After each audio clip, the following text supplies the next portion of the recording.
بدأنا وحياة كتاب الله. صلي على النبي صلي ومهن نفسك دقيقة معاي، مهن نفسك دقيقة. دول 18 فدان ونص، منهم 10 برسيم حجازي ومنهم 8 ونص قمح، والعقد نهائي وحيازة من الجمعية وقريبين على القرية، وفيهم 1200 متر مرخصين، زريبة مواشي، سكن عمال، مخازن. ايه رأيك في الحلويات ديت؟ وقريبين على القرية جدا. ادي قرية وادي قرية، بين القريتين جايين تمام، ومنهم للاسفلت الزراعي على طول. يعني حاجة تبارك الله، حاجة 10 على 10. طيب قابلين للتجهيز، يعني لو عاوز 5 ماشي، عاوز منهم 10 ماشي، عاوز ال 18 ونص على بعض ماشي. يعني حاجة تبارك الله، حاجة بسم الله ما شاء الله. يلا يلا، ادي البرسيم بتاعهم اهو، والارض طينية. ادي البرسيم اهو، ادي البرسيم اهو تمام، والارض طينية، الارض طينة، الارض بتاعتهم طينة اهو. وادي البرسيم لحجازها، وهنوريكم القمح بتاعهم واتفرج معايا. امشي معايا وحده وحده كده. بسم الله ما شاء الله تبارك الله، اللهم صل على النبي. يلا يلا. الارض دي فين يا عم عصام؟ الارض ديت في الفرافره، في اللوصبه، في الفرافره، في الوادي الجديد، قرية الوصبة. قريه اللوصبه. طيب نظام الري في الارض ديت نظام مواسير 6 بوصة، محابس. ايوه. كل تربيع او كل فدان عليهم محبس. الله ينور. ماشي. طاقة شمسية. تمام. البير بالكامل على 84 فدان. ايوه. ماشي. البير طاقة شمسية وعليه ديزل كمان. ايوه. احتياطي. احتياطي. ايوه. البرسيم ده محشوش. ايوه. ماشي.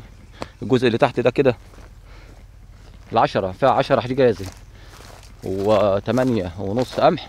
ايوه. دي تفاصيل الارض. الارض جنب القريه على طول، بينها وبين القريه، هي على الاسفلت الزراعي على طول، بينها وبين القريه مفيش كيلو تقريبا او اقل من كيلو.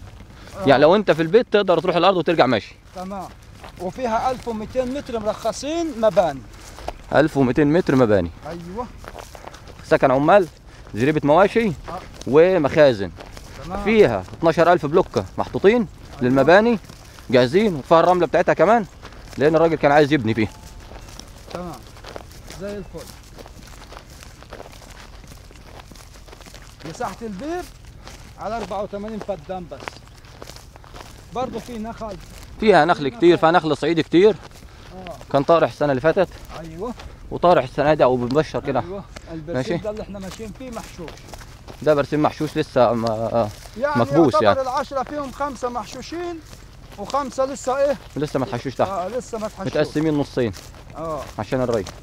تمام. وزي برضه هذكرك، لو عاوز 5 فدان في الارض دي ماشي، عاوز يعني 10 منها ماشي، الارض قابله للتجزئه، عاوز 18 ونص ماشي. تمام. هنروح بس نشوف ناحيه القمح كده عشان نشوف القمح بتاعها. ايوه.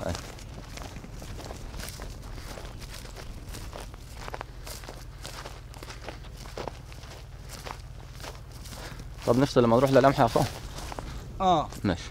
القمح يا عمي بتاع الارض اهو، هذا القمح بتاع الارض اهو تبارك الله، بسم الله ما شاء الله، لغايه البير. البير عليه طاقه شمسيه هناك اهو، ومولد، وحاجه تبارك الله. 18 فدان ونص، حاجه تبارك الله، عقدهم نهائي وحيازات وقابلين للتجهيزه، وجنب القريه، وحاجه وصفتها تبارك الله قليله قليله. 8 ونص قمح، 10 حجازي، تبارك الله. سعر الفدان سعر نهائي 250,000 للفدان، سعر نهائي. ده لو هتشيل المساحة على بعضيها. ايوه. صل على النبي عليه الصلاة والسلام.